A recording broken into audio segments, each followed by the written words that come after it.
اور وہ ظاہر ہے کہ جنرل ضیاء کو پتہ چل گیا تھا کہ اب یا تو میں ہوں یا یہ ہے. بندوق کس کے ہاتھ میں تھی؟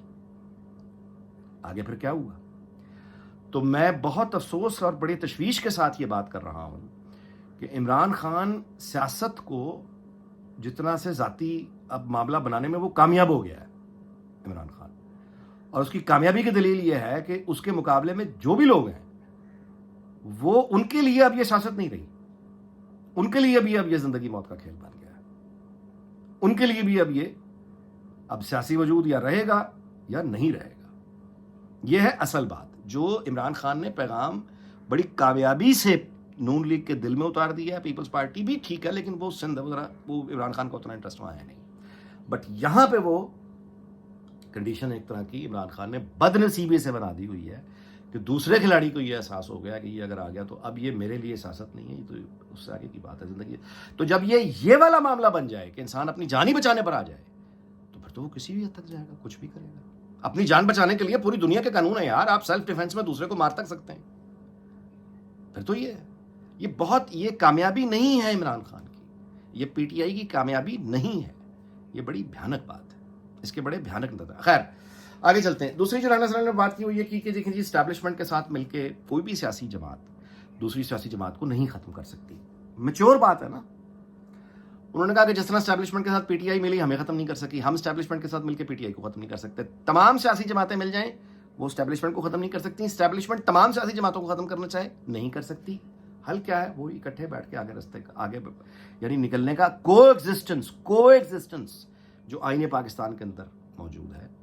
ہم سب زندہ رہ سکتے ہیں, ہم سب اپنے اپنے طور پر ملک کی بہتری کے لیے کام کر سکتے ہیں. ضروری نہیں کہ ہمیں ایک دوسرے میں سے کسی پہلے ایک کو مٹانا ہوگا اس کے بعد ملک کے لیے کام ہوگا. اس سوچ سے, قبائلی سوچ سے, سلطنتوں کے زمانے کی بادشاہوں کی سوچ سے, جہالت کی سوچ سے, غاروں جنگلوں کی سوچ سے ہمیں نکلنا ہوگا, آگے نکلنا ہوگا.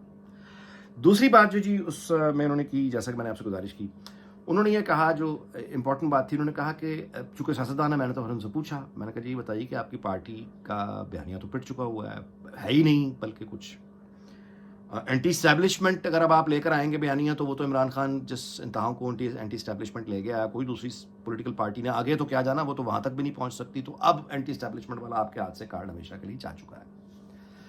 دوسرا جو چیز ہے وہ پھر ڈیولپمنٹ ہے. تو کیا بیانیہ آپ بنائیں گے؟ اور یہ کہ وہ لوگ جو ذمہ دار ہیں اس آپ کے میڈیا پالیسی بنانے کے, جنہوں نے خوار کر دیا, ظاہر ہے وہ کچھ لوگ ہوں گے, ان کا کوئی نام ہوگا, تو اس ٹیم کو بدلنا ہے یا اسی کے ساتھ گھسیٹتے ہوئے آگے جانا ہے.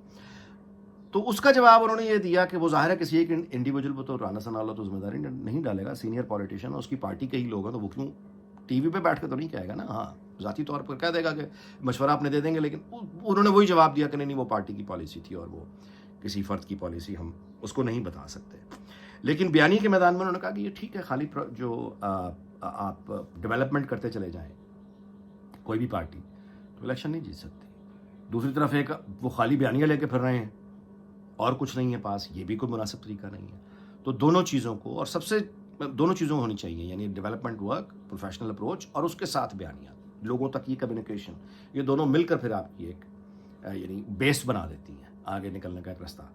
اور آپ یوں کہیے کہ آخری بات جو یعنی مجھے کو بہتر لگی, اچھی لگی, انہوں نے یہ کہا کہ محسن نقوی کے بارے میں نے سوال کیا کہ محسن نقوی نے کہا ہے کہ میرے اور شہباز شریف کے تعلقات تو بہت اچھے ہیں اور یہ شرارتی لوگ ہیں جو ہمارے تعلقات خراب کرنا چاہتے ہیں. تو میں نے پوچھا, میں نے کہا جی کون ہے شرارتی لوگ؟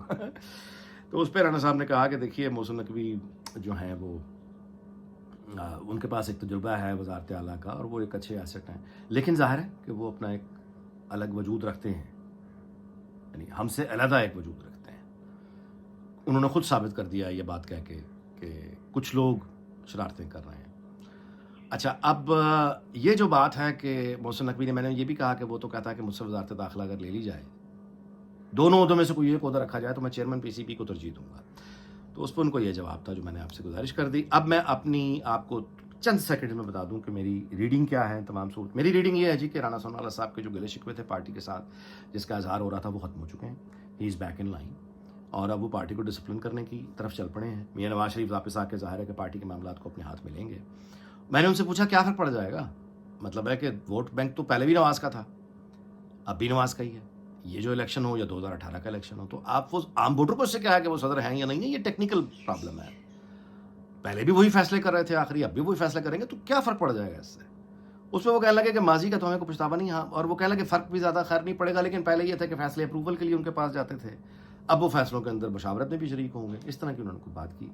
لیکن لگ یہ رہا ہے کہ رانا صاحب ہم جلدی ان کو شاید مرکز میں کوئی عہدہ سنبھالتے ہوئے دیکھیں، اور یہ خبر بالکل نہیں ہے، میرا گمان ہے، بالکل غلط ہو سکتا ہے، لیکن مجھے لگتا ہے ایسے ہے کہ شاید یہ دوبارہ مشیر داخلہ ہی ہوں اور محسن نقوی جو ہیں وہ ممکن ہے کہ چیئرمین پی سی بی. اچھا، اس کی وجہ کیا ہے؟ رانا صاحب جو ہیں یہ وہ 16 مہینے کی پی ڈی ایم کی حکومت تھی، اس میں یہ داخلہ کی امور ان کے پاس تھے، رانا ثنا کے پاس، اور وہ جو 16 مہینے تھے ان میں جو جس طرح کی پکڑ دھکڑ یا پی ٹی آئی کے سخت جو وہ تھے وہ اس طرح سے نہیں ہو سکا. اسلام آباد پہ حملے ہوتے رہے، آپ کو پتہ کورٹس نے جو ریلیف دے دی وغیرہ وغیرہ. میرا خیال ہے یہ رانا صاحب کی وہ پرفارمنس ہے 16 مہینے کی داخلہ کی، جس کی وجہ سے اس دفعہ ان کو اسٹیبلشمنٹ نے شاید پسند نہیں کیا کہ یہ، کیونکہ یہ نرم مزاج یا سیاسی مزاج رکھتے ہیں، اس کی جگہ محسن نقوی تاکہ ٹھوک کے رکھے اور وہ سختی کرے.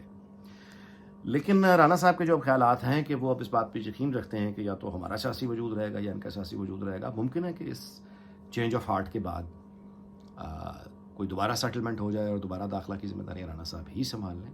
میں اس طرف خیال ہے، کوئی خبر نہیں ہے پلیز. اچھا جی، اس دعا کے ساتھ کہ اللہ تعالیٰ پاکستان اس کے تمام ہمسایوں دنیا بھر کو شاد اور آباد رکھے. آپ سے اجازت چاہتا ہوں، اگلے ویڈیو میں ملاقات ہوگی. اپنا بہت خیال رکھیے گا. اللہ حافظ.